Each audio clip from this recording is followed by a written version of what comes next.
Assalamualaikum warahmatullahi.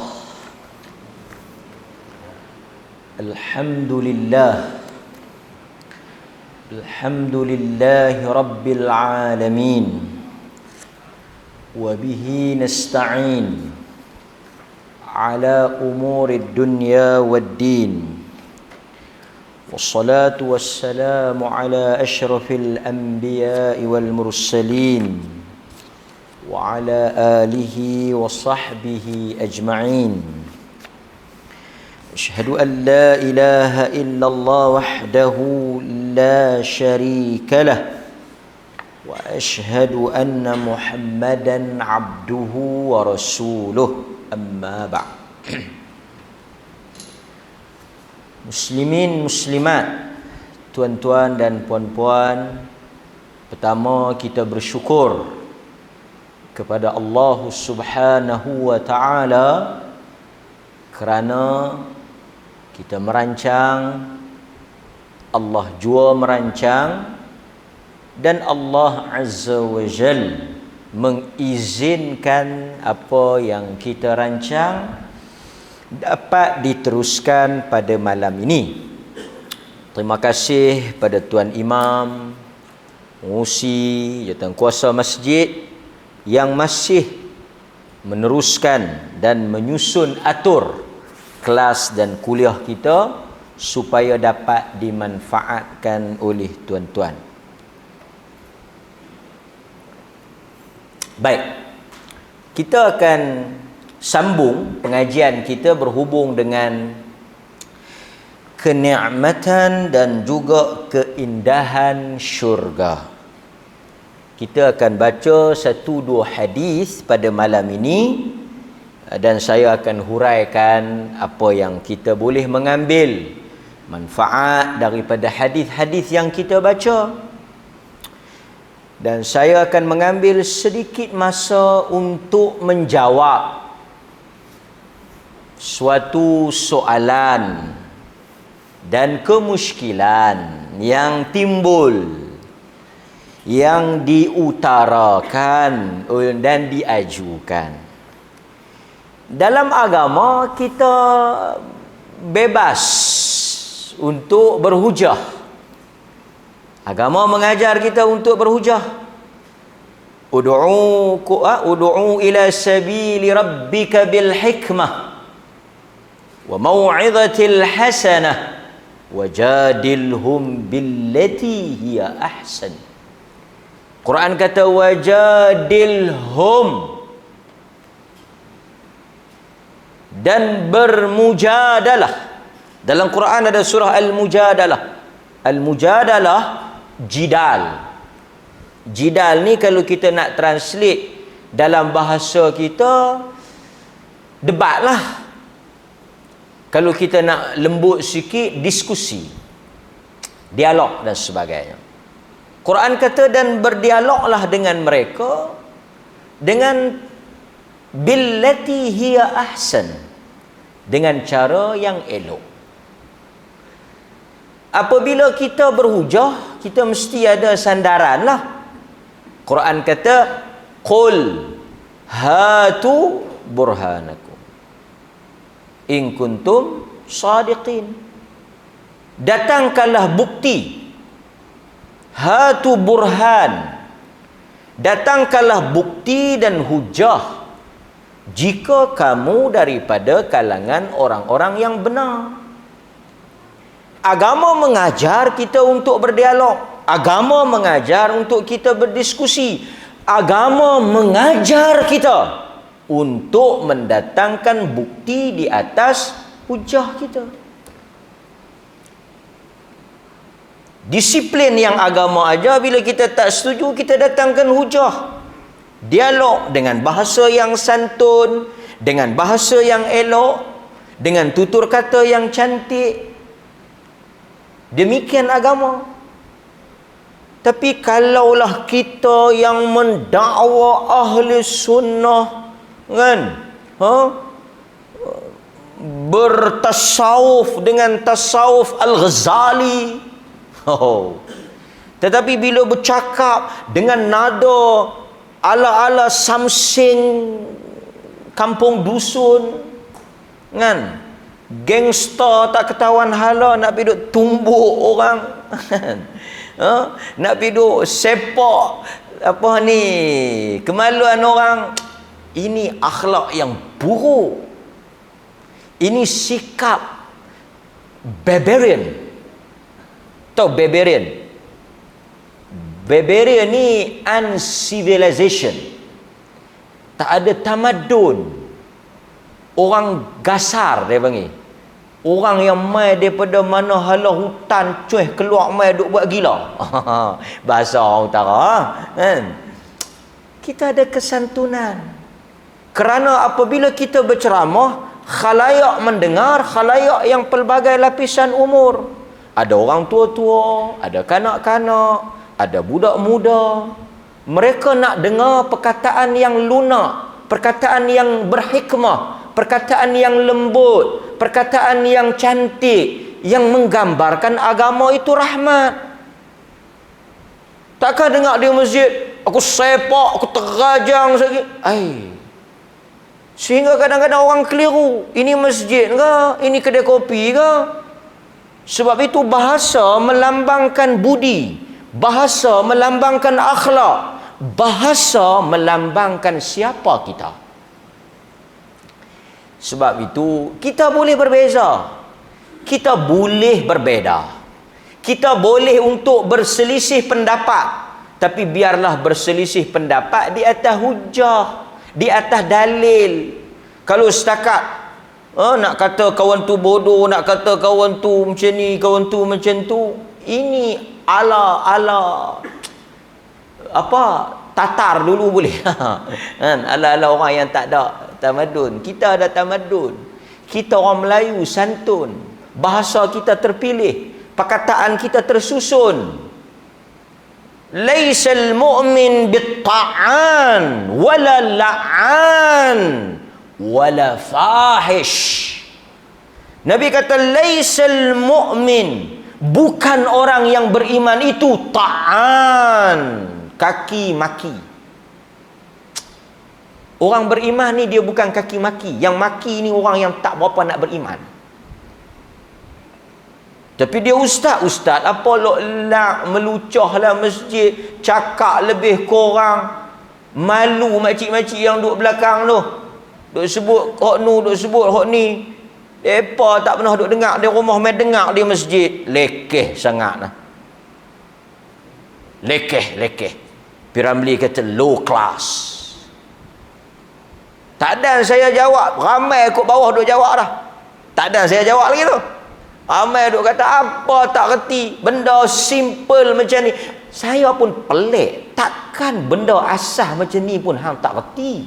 Simple sangat. Punyalah teruk. Benda asas ya. Boleh dia tanya, mana dalil larang kata tak boleh baca Quran sebelum sembahyang?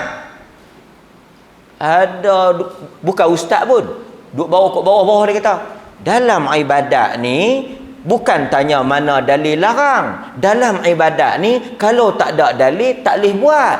Kena ada dalil dulu baru boleh buat. Ni hak jual pegagar jawab. Pasal tu kadang-kadang kita hak jual pegagar ni, jual pekasam ni lebih cerdik daripada sebahagian ustaz ni kadang-kadang.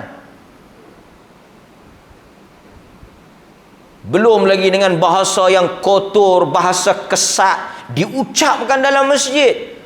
Ini sangat tidak madani. Ini sangat tidak tamadun. Ini bukan kelaku orang berilmu. Ini bukan rentak orang yang ada adab, orang yang ada akhlak. Ini gaya samsing kampung dusun, Syarif Dul. Syarif Dul punya samsing, dia punya sembang terah. Dia kira nak temi orang ya, kan? Tapi pi tak tahu mana pun. Kan? Buang masa kadang-kadang layan orang yang tak ada hujah, tak ada ilmu. Kan? Saya malah nak jawab ni bukan pasal tak ada jawapan. Ada, saya nak jawab lah. Tapi kadang-kadang buang masa nak jawab. Quran kata macam ni tu Imam, wa idza khatabahumul jahil apabila kamu apabila kamu berbicara dengan orang-orang jahil. Quran kata jangan jawab. Quran kata jangan peduli. Qalu salama. Padan dengan kamu kata assalamualaikum. Tinggal apa? Tak ada hujah pun. Piung, cekoh sana, cekoh sini. Habis. 7 minit, 8 minit tak ada kata apa pun. Tak apa, kita jawab lagi. Tapi sebelum tu kita mengaji dulu lah. Layan benda-benda kebudak-budakan. Orang putih kata childish. Childish ni kebudak-budakan. Dia 7 guli tak kena. Dia main guli. Dia 7 guli tak kena. Dia balik pergi mobile kat pak dia. Dia kata, mereka ambil guli dia. Dia 7 tak kena. Guli masuk dalam tu, orang ambil lah kan.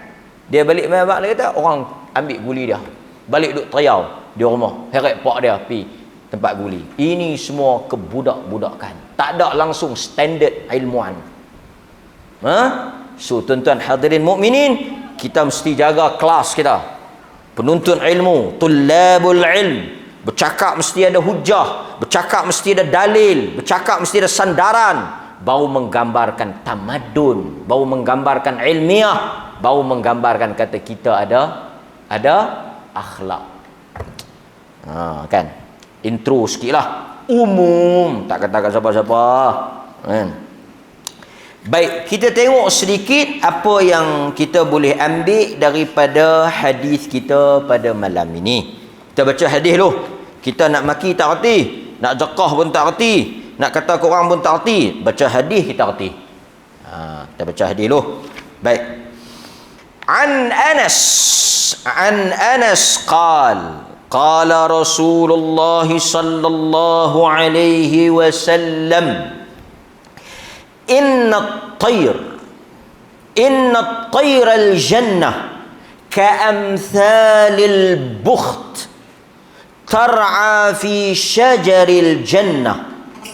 Faqala Abu Bakar, Ya Rasulullah, inna hadhihi la tayrun na'imatun.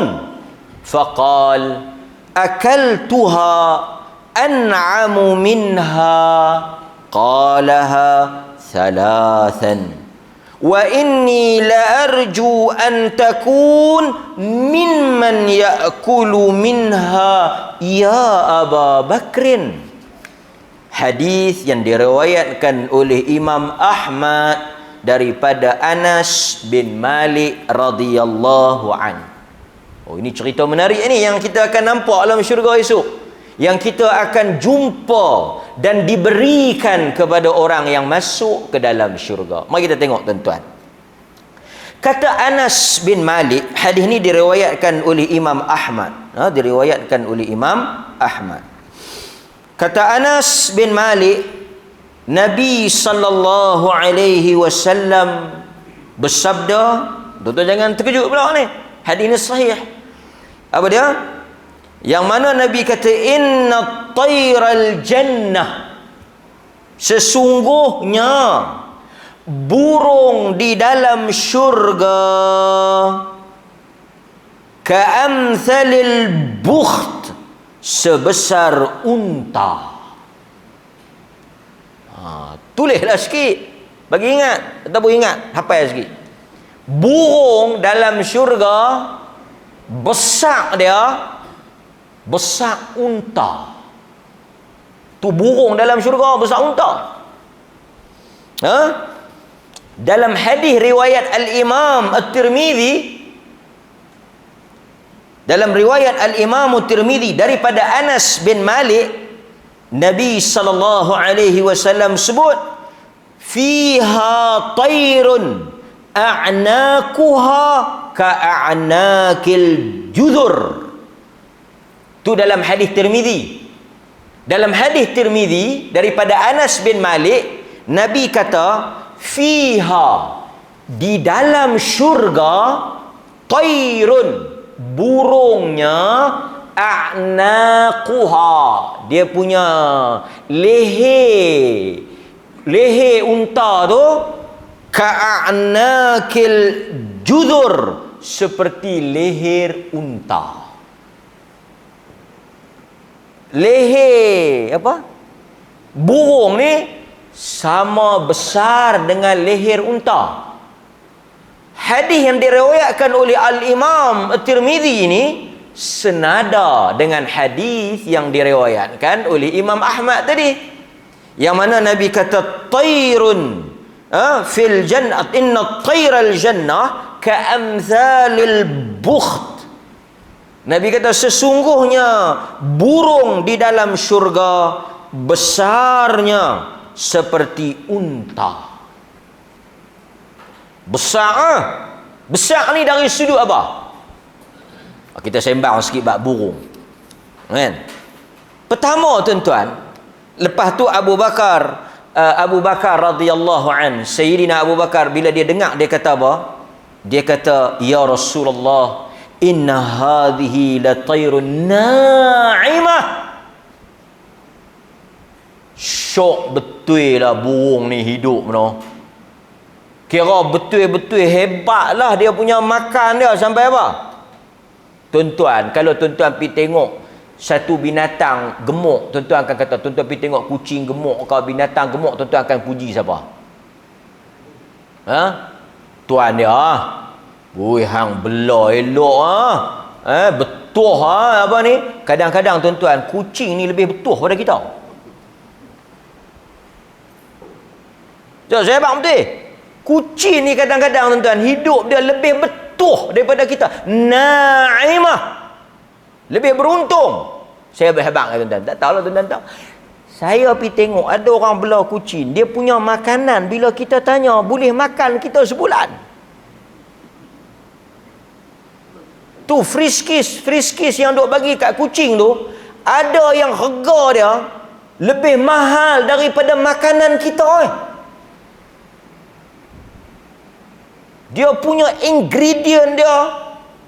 Pasal apa yang bagi ni? Pasal yang ni sesuai dengan kulit dia. Kalau hak yang murah dia allergic, dia tak boleh nak makan. Tu dia. Ketika itu mungkin tuan-tuan kata, ya Allah, jadikanlah aku kucing. Tak boleh lah kan? Kita ada tuan-tuan, apa yang ada orang jamu kita makan lah. Allergic tak allergic belakang kira lah kan. Satu orang sakit gout, tak boleh makan kambing. Tiba-tiba masjid buat kenduri kambing. Dia kata gout belakang kira, ada ubat, makan dulu.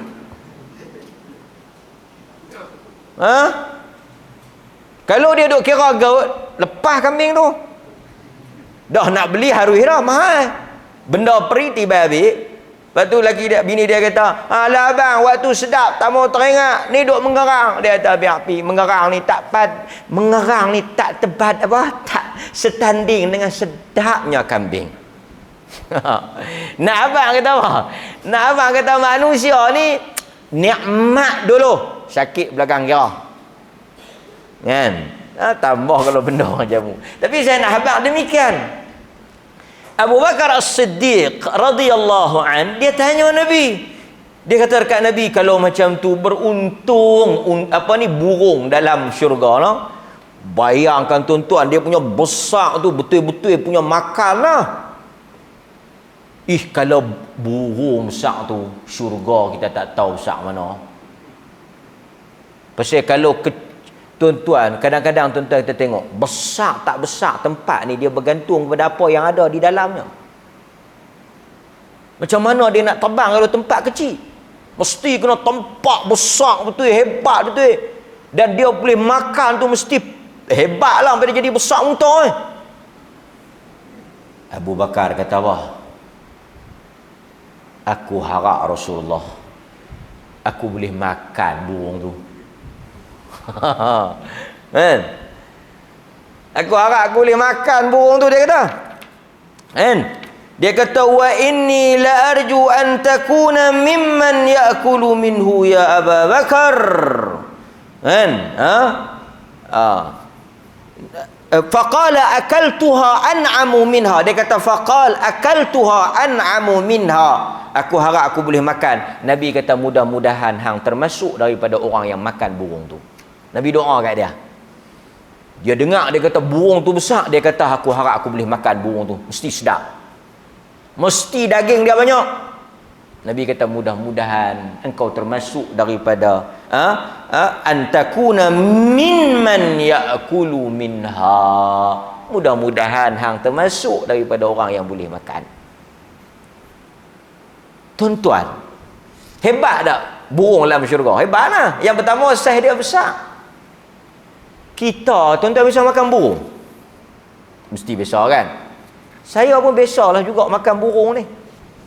Burung apa, tak tahu mereka jamu burung lah kan. Burung puyuh lah kot selalu kita makan. Bahkan dalam Al-Quran, kalau tuan-tuan tengok, hidangan yang Allah Ta'ala turun daripada langit, kan? Apa? Wa anzalna alaikum minas sama'. Allah Ta'ala buat turun makanan daripada langit. Manna wassalwa. Manna wassalwa. Sebahagian kata salwa tu, sebahagian terjemah salwa tu burung puyuh. Manna wassalwa, kan? Allah Ta'ala buat turun untuk Bani Israel manna wassalwa. Tapi saya nak ceritanya, kalau siapa-siapa bisa makan burung dunia, memang tak best lah. Pasal apa? Pertama, burung halus. Burung ni dia kecil. Ni yang kita nak banding dengan burung syurga ni. Pasal tu Nabi kata apa? Kalbukh, seperti unta, punya besar. Yang kedua, burung ni dahlah kecil, isi dia tak banyak, tulang banyak. Mahal pula. Burung apa yang mereka duk tahan di bendang? Ayam. Burung ayam. Saya dulu duk rajin tengok makan, sedap. Tapi dia tu lah, kecil. Tulang dia banyak. Kan? Tak tahulah kalau tuan-tuan makan burung besar. Burung apa yang tuan-tuan makan besar? Burung tu. Kan? Tapi saya nak ceritanya apa? Allah Azza wa Jal, yang kita kata ni, segala perkara yang ada di dalam dunia, kalau nak dibandingkan dengan nikmat yang Tuhan sediakan di dalam syurga, dia menjangkaui akal dan apa sahaja yang dalam pemikiran kita. Tak sama. Tuan-tuan kata Allah masuk makan burung, aku tak makan burung ni. Tuan-tuan, tak boleh bayang. Mala ainun ra'at wala udhunun sami'at wala khatarin ala qalbil bashar. Satu benda yang kamu tak pernah terlihat, tak pernah dengar, dan kamu tidak pernah terlintas di dalam hati. Betapa hebatnya nikmat syurga itu.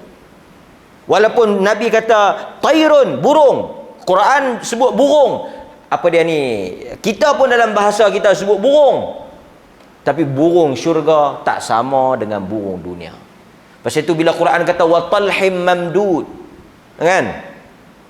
Allah Ta'ala cerita tentang pisang, tentang bidadara, apa ni, buah bidara. Semua itu tak sama dengan dunia. Allah Ta'ala sifatkan dengan sifat yang sangat cantik. Buah yang dekat tersusun untuk kamu makan. Dia tak perlu untuk dipetik dan tak perlu untuk diambil. Dia mari menjulur, tersusun dekat dengan kamu, terus boleh makan. Buah bidara yang tak berduri, boleh ambil tanpa susah. Itu beza dunia dan syurga. Nampak? Kan? Baik, hadirin mukminin. Besar besar. Baik, okey.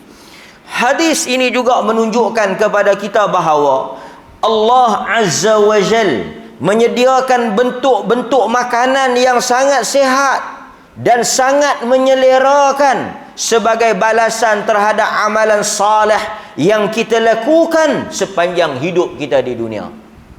Tuan-tuan, kira makan besar saja alam syurga, kan?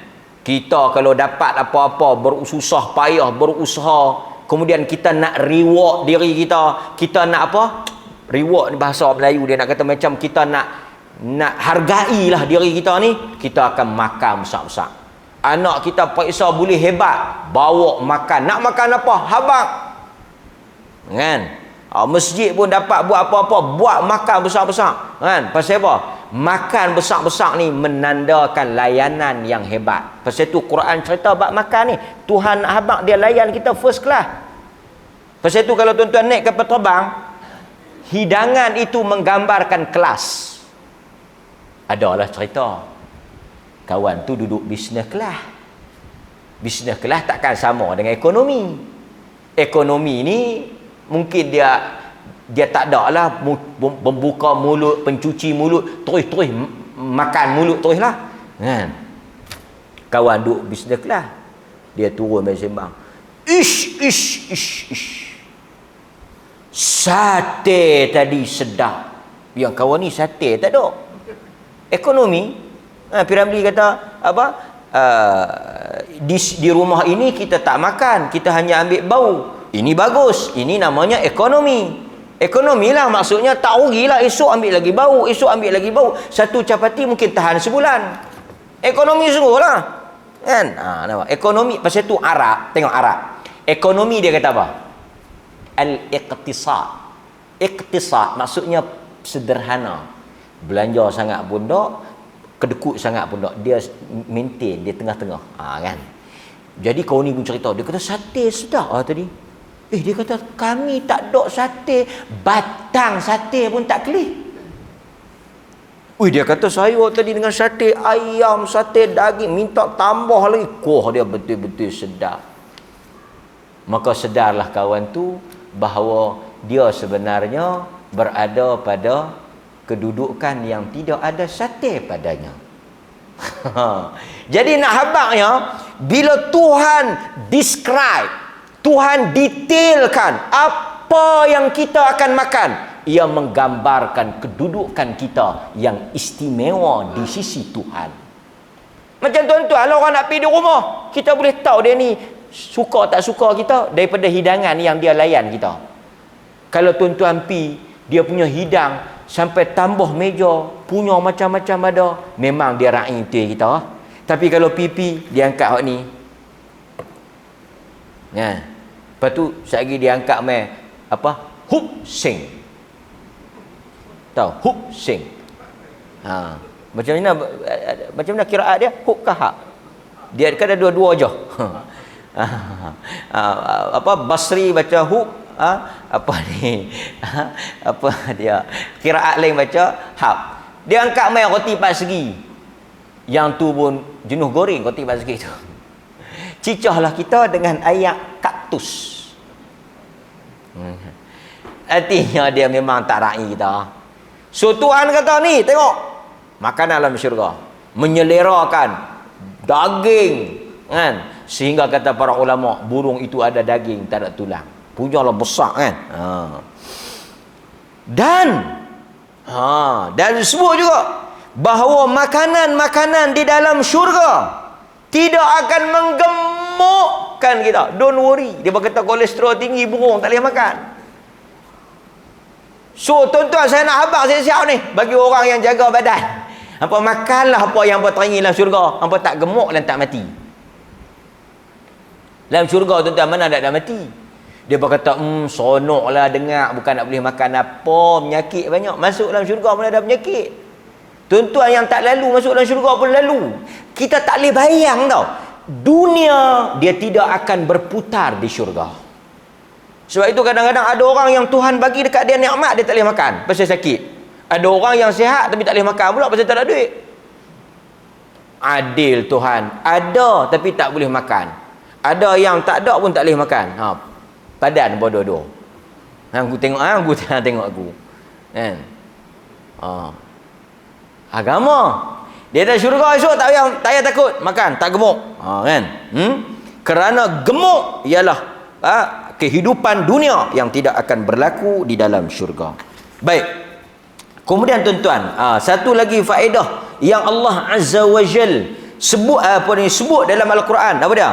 Allah Ta'ala sediakan ini sebagai reward, balasan setelah kita berpenat lelah, setelah kita melakukan amalan dan sebagainya. Allah akan layan kita punya. Allah menyebut di dalam Al-Quran, kalau kita tengok di dalam surah Tur ayat ke-19, kulu washrabu. Quran kata hampa makan, hampa minum, hani'an bima kuntum ta'malun, dengan makanan yang hani'an, makanan yang mewah, enak, lazat. Tu Tuhan sifatkan makanan tu kan, sebagai apa? Bima kuntum, di atas apa yang telah adalah kamu ta'malun, beramal. Yang hampa semayang, puasa, apa semua ni, hampa makan. Kita lah macam kita lah tuan-tuan kan. Orang pergi rumah kita, tolong buat kemah. Kan, tolong buat kemah, kita pun buat keluarlah jamu. Mesti jamu hebat-hebat lah sikit. Kan? Janganlah jamu besar-besar sangat. Tuan-tuan jamu apa? Buatlah. Ini bawa keluar makan lah nak. Saya kenyang lah. Kawan tu dia habaq lah kat bini dia, petang ni nak pergi tolong buat kemah kan, rumah kawan tu nak kenduri, jamu apa petang ni kan, mesti sedapnya. Tengok dia bawa keluar ayat kaktus ni, kita pun bismillah, alhamdulillah, astagfirullah, duk tahan ni sat lagi kan, pecah pahala habis. Tapi Allah kata bima kuntum ta'malun. Allah ni rahmat. Kita amal, kita tak amal, dia tak untung. Allah tak memerlukan amalan manusia. Allah tak berhajat kepada salat kita. Allah tak berhajat kepada amalan saleh kita. Kita buat untuk diri kita. Tapi kawan tu kalau kita tak boleh tolong dia, tak ada siapa nak boleh buat kerja tu. Dia pun tak boleh buat. Dia berharap pada kita. Pasal tu dia jamu kita. Dia pakai mai lah petang ni no. Bini saya buat sedap ni. Sat lagi pakat-pakat mai lah. Dia umpan. Pasal dia memerlukan kita. Kita pun bila pergi tolong dia, dia nak jamu kita. Win-win situation. Give and take. Kami pergi tolong hang jamu sedap. Tetapi Allah tidak demikian. Allah tak berhajat kepada kita. Allah tak memerlukan kita. Dan Allah tidak bergantung kepada kita. Kita adalah hamba yang berhajat kepada dia. Tapi tu pun dia bagi kita makan dan dia layan kita dengan layanan yang terbaik. Maka manusia kena lahirkan syukur. Manusia kena lahirkan satu perasaan terima kasih kepada Allah Ta'ala dengan meningkatkan lagi ibadat. Sebagai apa? Tanda hamba. Kan? Allah dia tak berhajat kepada manusia, tapi manusia yang berhajat kan kepada Allah Subhanahu wa taala. Baik. Kalau kita tengok juga itu berkaitan dengan burung. Saya akan ambil satu lagi hadis yang mungkin boleh memberikan gambaran kepada kita tentang kenikmatan syurga. Ini satu lagi hadis yang saya nak kongsi dengan tuan-tuan insya-Allah taala. Baik. Daripada Anas radhiyallahu an qal uhdiya lin nabiy sallallahu alaihi wasallam jubbatun sundusin wa kana yanha 'anil harir fa'ajiban nas minha faqal walladhi nafsu Muhammadin biyadihi lamanadil Sa'd bin Mu'az fil jannah ahsan min hadha. Tu hadis yang kita nak ambil pada malam ini diriwayatkan oleh Al-Imam Al-Bukhari di dalam sahihnya bab pada menyatakan tentang sifat syurga. Apa dia maksud hadis ni? Satu hari kata Anas bin Malik, Anas ni dia banyak hadis pasal dia duduk dengan Nabi. Dia melihat Nabi, menemani Nabi, dia khadam Nabi. So banyak benda dia dengar, dia tengok. Tidak ada mata yang paling banyak melihat Nabi daripada mata Anas. Mata manusia yang paling banyak tengok Nabi, yang paling banyak melihat Nabi, mendengar perkataan Nabi, Anas bin Malik, khadam Nabi sallallahu alaihi wasallam. Dia kata satu hari uhdiya lin nabi, Nabi SAW dihadiahkan. Oleh kerana dia bina majhul, kita tak tahu siapa yang bagi. Dia lin Nabi sallallahu alaihi wasallam, diberikan kepada Nabi sallallahu alaihi wasallam jubbatun, satu jubah yang disundusin. Tuan-tuan bisa dengar tak sundusin? Dalam surah hari Jumaat tuan-tuan duk baca, takkan tak dengar? Tuan-tuan jangan duk, surah Al-Insan kan? Sundusin, sutra. Apa bahasa silk. Jubbatun sundusin, okey, yang diberikan kepada Nabi. Sutra ni kain yang terbaik di dunia. Sutra ni kira maharaja Cina yang pakai. Memang mahal lah, kita tak ada nak beli, mampu belilah sutra. Kalau tuan-tuan beli sutra ni semua sutra kalau kita made in China tu betul ya. Ini semua sutra sintetik. Kan? Sutra A lah. Wa kana yanha 'anil harir. Tapi Nabi tak bagi kita pakai sutra. Dihadiahkan kepada Nabi. Yang mana jubah. Sahabat bila tengok fa'ajiban nasu minha. Sahabat bila tengok jubah tu, masya-Allah.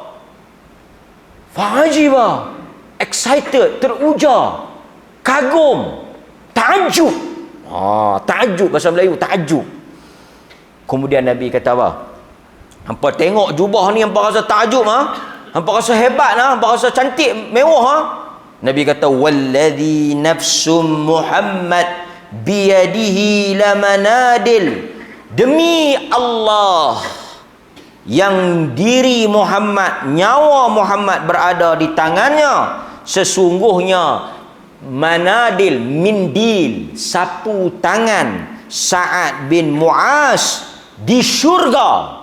Sapu tangan Sa'ad bin Mu'az di dalam syurga lebih baik dan lebih bernilai daripada jubah sutra ni. Hadis yang diriwayatkan oleh Al-Imam Al-Bukhari.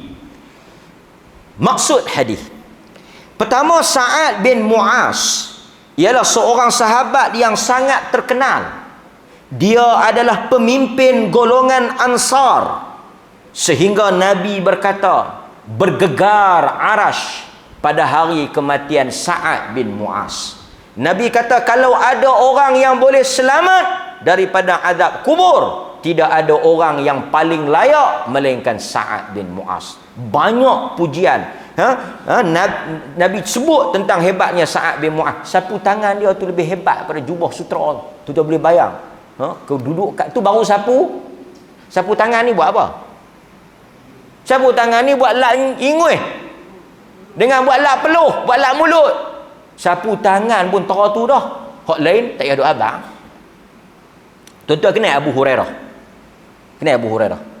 Abu Hurairah ni asal dia miskin. Dia ahlu sufah. Kalau baca cerita Abu Hurairah, dia ni miskin, ahlu sufah. Kalau nak makan, dia pergi rumah Nabi. Duk kira lapak lebih banyak pada kenyang. Dia tak ada duit. Tapi di hujung-hujung usia dia kaya. Dia kaya tau. Sehingga orang cerita dia punya sapu tangan tu, Masya Allah, punya mahal.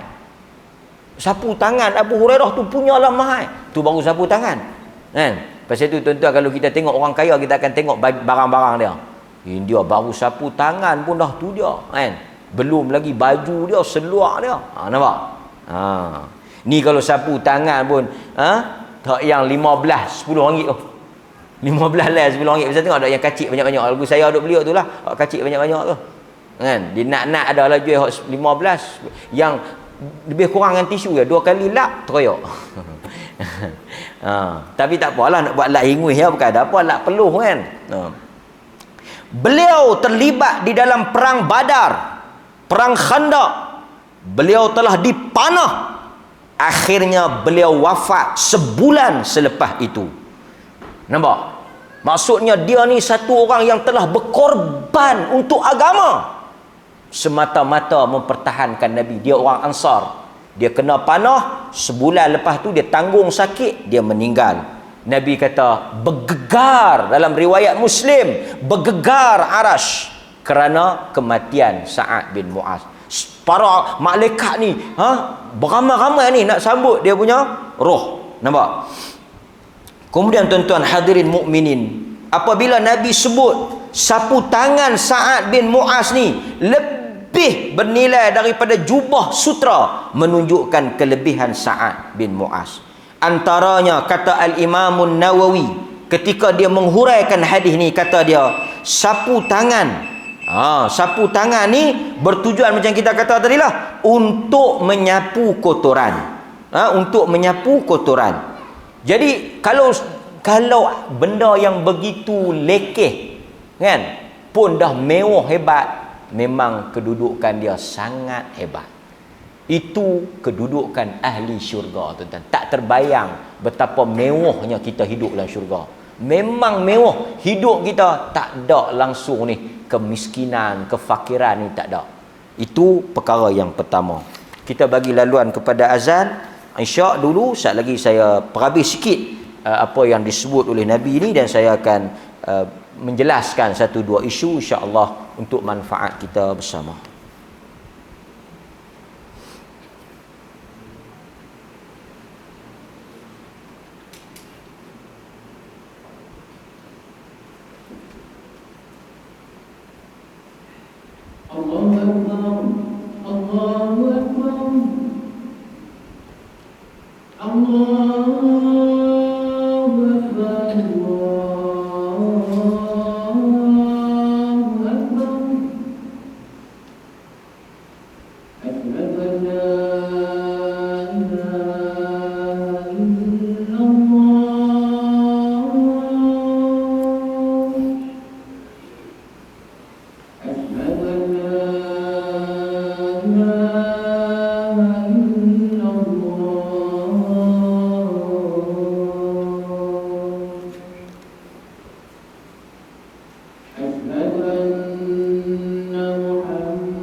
Okey, kita sambung.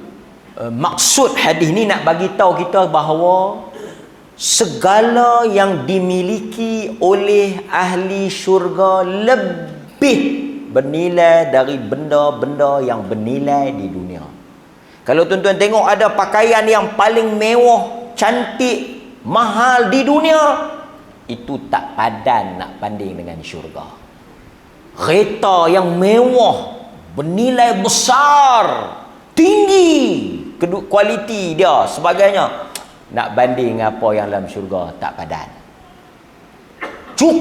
Cukup dengan satu contoh sapu tangan nak lap mulut, nak lap hingui, nak lap peluh, tu pun nak banding dengan jubbatun sundusin tu, jubah daripada sutra, tak terbanding.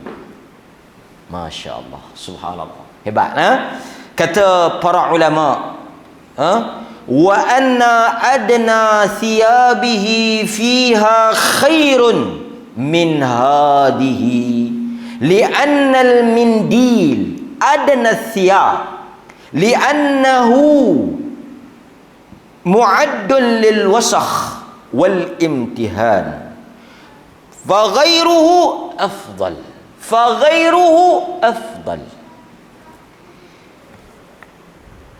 Sapu tangan ni adna ni yang paling bawah, dia punya grade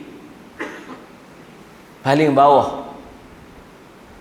bawah pun baru sapu tangan nak pergi banding dengan pakaian yang paling cantik di dunia, sutra lah. Tak ada.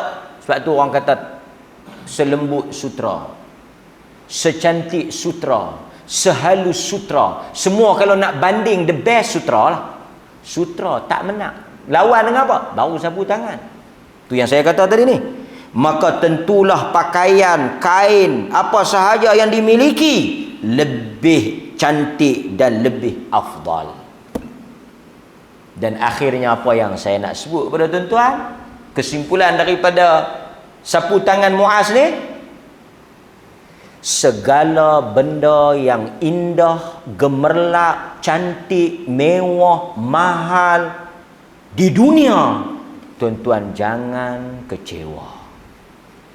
Kalau tuan-tuan tak boleh nak dapat, tak boleh memiliki jam yang cantik, tak boleh memiliki barang kemas yang mewah, tak boleh memiliki perhiasan yang orang kata apa, mahal, tak apa, kekecewaan itu tidaklah besar. Kerana yang lebih utama, yang lebih besar ialah apa yang kita akan diberi di dalam syurga. Ada orang dia minat pakai mahal tapi dia tak mampu, tak ada duit. Ada orang dia teringin nak pakai jam mahal, dia suka tengok, dia minat kereta tu, dia minat kereta ni. Nafsu kita ni tak pernah puas. Dia minat yang tu, dia minat yang ni, dia teringin yang tu, dia teringin yang ni, dia nak beli tapi tak mampu. Pasal tu banyak yang duk beli apa, cetak rompak, kopi ori, tak apalah. Walaupun tak boleh beli mahal, lebih kurang waktu pun tak apalah. Kan macam tuan-tuan duk pakai Rolex tu. Token Rian suka pakai Rolex beli Rolex ni mahal. Tak beli hak Rolex hak betul, hak yang tuan-tuan pergi pasar raya, kedai Rolex nak masuk pun dia bukan bagi semua orang masuk, dia kunci pintu, kedai kunci pintu. Kedai jam mahal Rolex pun semua tuan pergi kedai, dia kunci pintu. Kalau tuan-tuan ni tuan-tuan tak tahulah, tapi kalau saya ni takat luar tu ya, dia duk tengok kita, duk tengok itu, dia tak pergi buka pintu. Pasal apa? Dia kata, dia ni buang kara nak layan. Tak ada adik. Kita mungkin tengok, cantik, teringin. Tak apa, balik mayang bagi banyak, amal bagi banyak, zikir bagi banyak. Bukan kata 10 kali, 100 kali, 1000 kali Rolex aku boleh dapat esok dalam syurga. Ini yang memberi semangat. Dan dia tak mengecewakan, kehidupan dunia tak mengecewakan orang beriman. Tapi kalau dia gagal untuk masuk ke dalam syurga, itu perkara yang paling mengecewa dan paling malang bagi kita manusia. Itu apa yang kesimpulan yang besar yang boleh kita ambil daripada cerita sapu tangan Sa'ad bin Mu'adz. Orang kata, hang tengok aku pakai baju cantik, tak apa. Esok baju hang nak banding dengan sapu tangan aku pun tak padan. Kita berlumba untuk dapatnya di syurga esok. Hadirin mukminin, saya nak cerita satu riwayat yang berlaku kepada Sa'id ibnul Musayyib. Sa'id ibnul Musayyib. Sa'id ibnul Musayyib. Sa'id ibnul Musayyib. Siapa dia Sa'id ibnul Musayyib? First, sebelum kita nak baca dia punya cerita, siapa dia Sa'id ibnul Musayyib? Dia ialah tabi'in.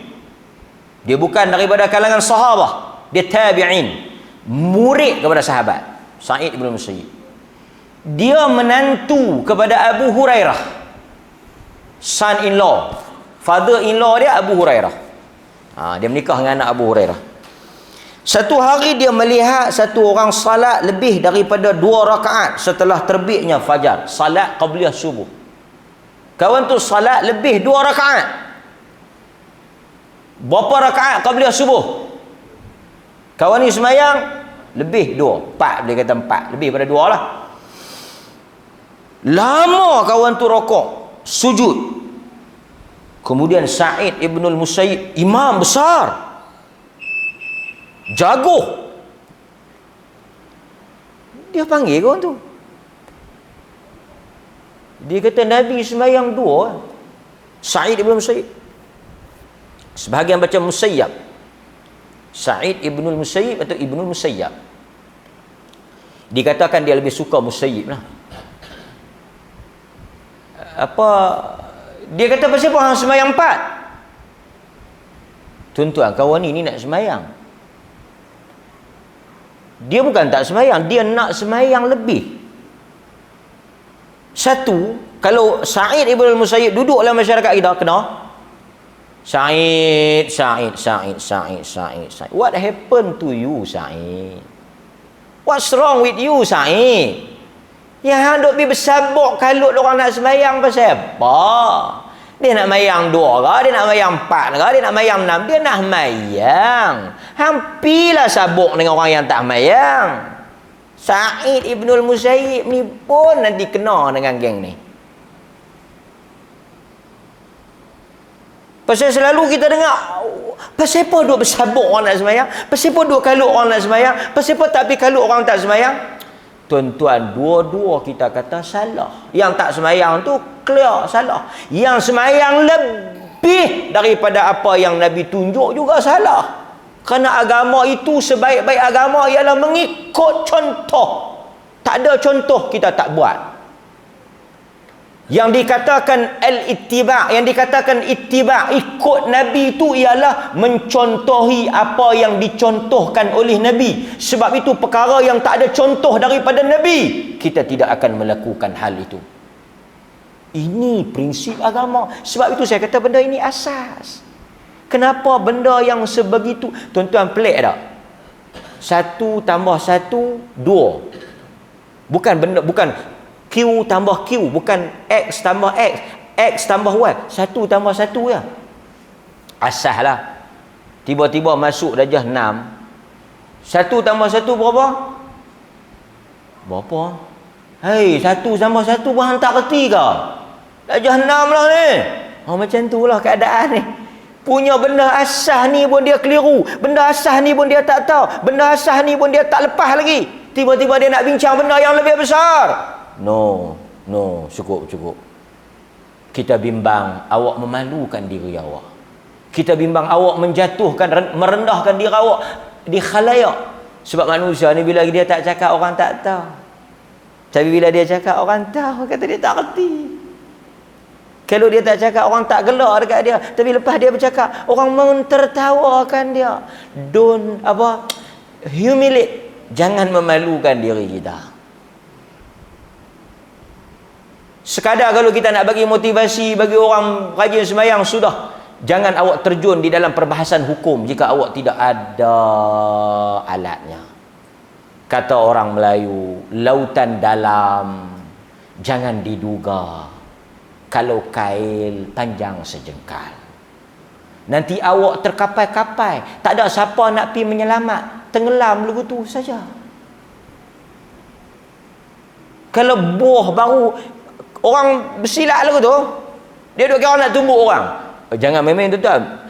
Pi kelas silat, baru Muqaddimah ni apa dia? Tuan-tuan bisa masuk kelas silat. Muqaddimah ni baru nak perbetul ke kuda. Kuda-kuda nak pergi betul. Ambuh dia masuk kuda-kuda nak pergi betul. Pi nak sikit orang tepus. Hai. Dia kira nak buka, ni kita tahu dah kira orang yang nak tumbuk dengan orang ni baru kuda-kuda. Pasal kalau tok guru dia steady. Tok guru dia steady, dia tak ada. Dia tak cakap banyak, pak sudah terlentang. Hok yang, "Mana ni? Hamba sini." Yang ni yang jenis dia tak berani pi. Umum. Kan? Kita jadi ya, okey. Lepas tu Sa'id ibn al-Musayyib dia tak bagi kawan ni salat. Sa'id ibn al-Musayyib tak bagi kawan ni salat. Dia kata hang jangan salat. Tuan-tuan, larangan salat. Kemudian kawan ni kata, hai Abu Muhammad. Abu Muhammad ni siapa dia? Pula tak sah Sa'id ibn al-Musayyib. Abu Muhammad ni dia punya kunyah, gelaran dia Abu Muhammad. Abu Muhammad, dia tanya dekat Abu Muhammad, dia kata, adakah Allah akan azab aku kerana aku sembahyang lebih? Adakah Allah akan azab aku kerana aku sembahyang? Allah akan masukkan aku dalam neraka kerana aku sembahyang? Salahkah aku sembahyang? Apa salahnya aku sembahyang? Di mana dalil larang kata tak boleh sembahyang lebih? Lebih kurang macam itulah. Sa'id ibn al-Musayyib dia jawab, tuan-tuan, jawapan yang sangat padu lah. Kemah. Apa kata Sa'id ibn al-Musayyib? Tuhan tidak mengazab engkau kerana engkau salat. Tuhan tidak mengazab engkau kerana salat tu, tapi Tuhan mengazab engkau kerana engkau menyelisihi sunnah nabinya. Engkau kerana engkau melakukan sesuatu lebih daripada apa yang dilakukan oleh Nabi. Tuan-tuan faham tak poin dia tahu nak? Bagi clear elok-elok orang mengaji. Kita kena ada prinsip ni, kita kena jelas. Sa'id ibn al-Musayyib kata bukan salat itu masalahnya, kerana Nabi buat dua engkau buat lebih. Sa'id ibn al-Musayyib kata Nabi buat dua engkau buat lebih. Masalahnya pada lebih itu kerana engkau menyelisih sunnah dan engkau melakukan sesuatu dengan anggapan engkau lebih baik daripada Nabi. Allah akan mengazab engkau di atas sebab itu. Sebab itu hadirin mukminin, asal kepada ibadah, asal kepada ibadah ialah kita tak boleh buat, tak boleh kita beramal melainkan ada dalil yang kata boleh. Ni tajuk ni orang belajar ajar satu. Ajar satu punya silibus. Al-asal, saya sebut beberapa perkataan. Antaranya perkataan yang disebut oleh Al-Hafidh Ibn Hajar Al-Asqalani, al-asal fil ibadah at-tawaqquf. Dalam kitab dia Fathul Bari, asal kepada ibadah adalah tawaqquf. Apa dia? Asal kepada ibadat berhenti, tak boleh buat sehingga datangnya dalil. Benda asal. Bukan tanya apa. Tuan-tuan, soalan menggambarkan tahap ilmu kita. Betul tak? Kita boleh tahu satu orang ada ilmu tak ada ilmu based on his question. Soalan kita boleh tahu dah kawan tu alim tak alim. Soalan pun kita boleh tahu dah terang mana dia ni. Pasal apa? Soalan menggambarkan tahap ilmu. Sebab orang akan tanya berdasarkan apa yang dia faham. Itu kadang-kadang kita boleh tahu, oh dia ni teratu ya soalan.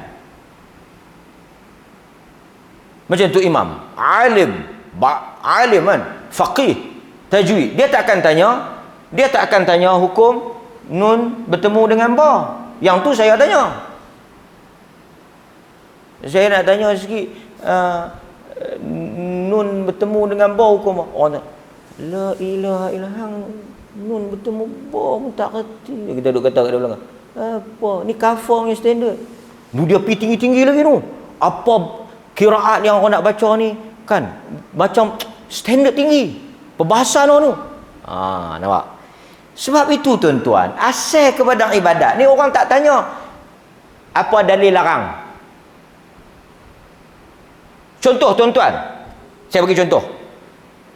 Tahiyat, tuan-tuan nak pergi baca apa? Tuan-tuan nak pergi baca contoh tahiyat, tuan-tuan nak pergi baca kunut dan tahiyat, ataupun tuan-tuan nak pergi baca lain pada tahiyat lah, baca apa-apalah, baca lain pada tahiyat.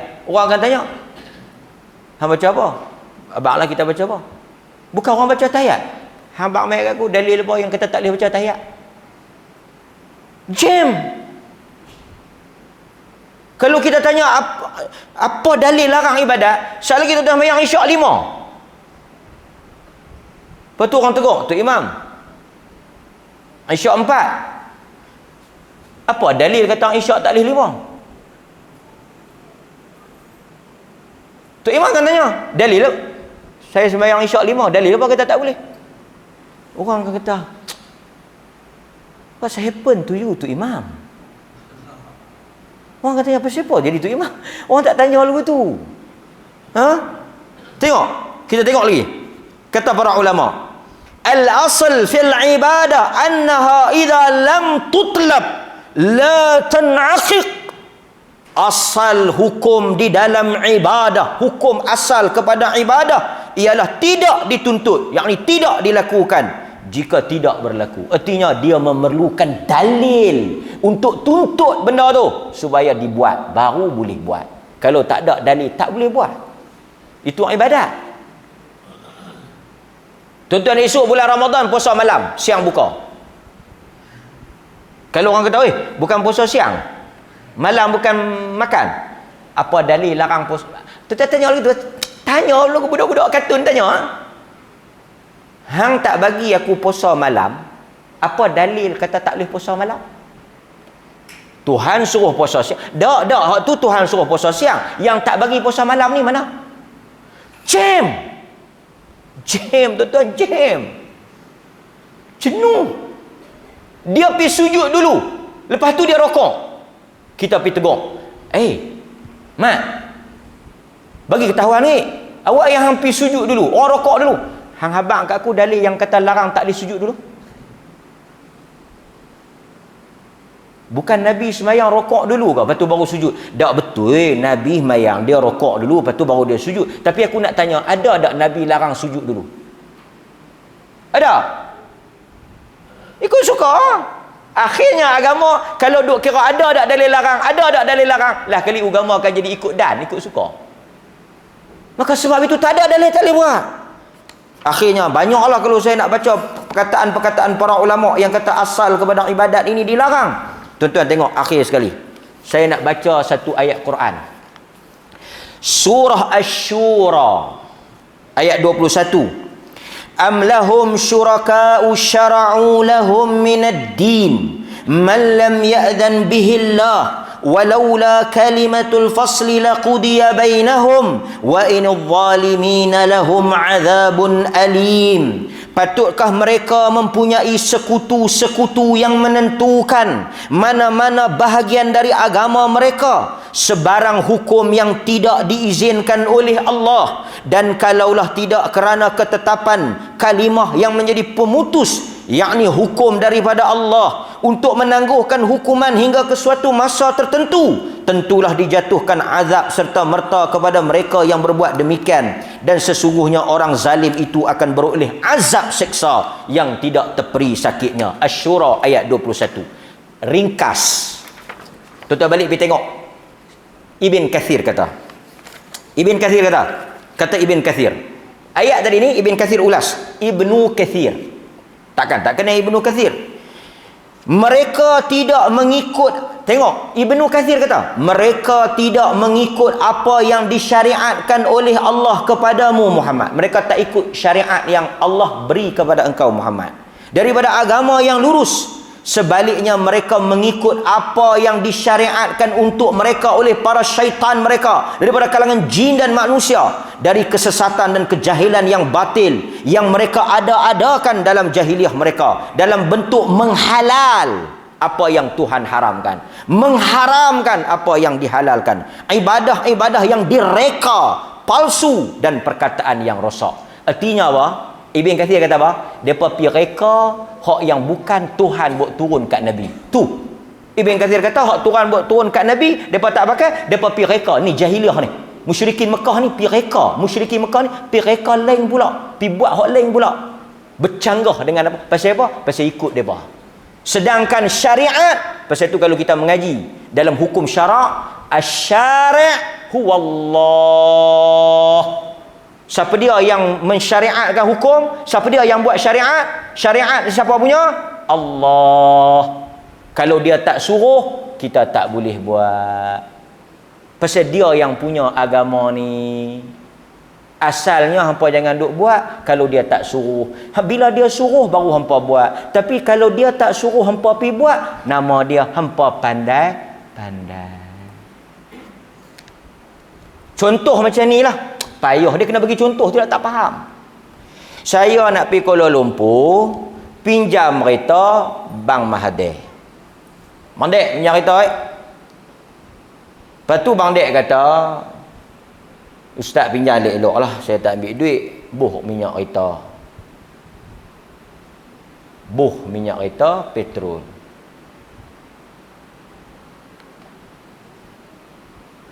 Dia habang saya buh minyak kereta, petrol.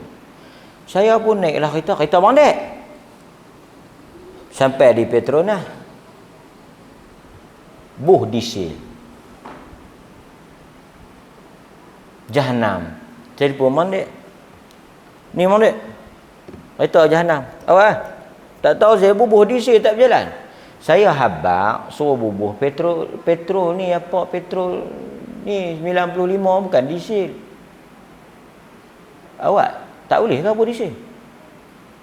Tak boleh lah kereta saya kata petrol lah. Awak yang pandai lebih kan jahanam. Kalau nak bubuh diesel bubuh kereta hang. Kereta ni kereta siapa? Kata Bang Dek. Aku kata apa? Buh petrol. Hang buh apa? Diesel. Pasal tu tak jalan. Kalau hang nak buh diesel, kereta siapa? Kereta hang ke kereta aku? Kata saya. Hati pun. Payah kan nak faham. Kalau kita nak buat ke diri, pandai-pandai ke diri, kita buat agama kita sendiri. Siapa pun tak kata. Rumah kita nak buh cat kalau merah, kawan tu main tegur. Tak elok merah. Kita akan kata apa? Rumah aku. Simple ya tuan-tuan. Sebab itu hadirin mukminin, para ulama telah menjelaskan hal-hal ini yang menunjukkan kepada kita bahawa setiap perkara telah digariskan oleh Nabi. Al-asl fil ibadah at-tawaqquf. Asal kepada ibadah kita berhenti. So apabila tuan-tuan nak suruh satu orang, nak syariatkan satu orang, nak ajar satu orang, nak perintahkan satu orang di dalam agama, tuan-tuan hendaklah mendatangkan dalil. Sekali lagi ni sebelum hang balik, hang semayang 2 rakaat ba'diyah isyak. Dalil kita pun baca. Okey. Sekali lagi hang sampai rumah, hang boleh semayang witir paling kurang 1 3. Ada dalil? Okey. Sampai rumah kita mayang 2. Bini tanya, abang mayang apa 2 rakaat balik rumah? Tahiyatul masjid. Cik duk mengaji tahiyatul masjid ni bukan buat di masjid ke? Takkan laki nak tunjuk lekeh. Laki kata apa?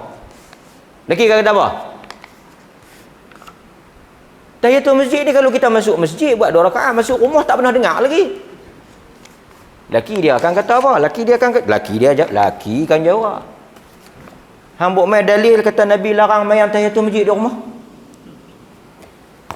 Hang buat mai dalil yang kata Nabi larang tahiyatul masjid di rumah. Oh, tak ada lah. Tak ada hang sengak. Jenuh lah lagu tu tuan. Cukup lah kot noh. Ngayak sikit kita tangguh. Sallallahu ala nabiyina Muhammad wa ala alihi wa sahbihi wasallam walhamdulillahi rabbil alamin. Wassalamualaikum warahmatullahi wabarakatuh.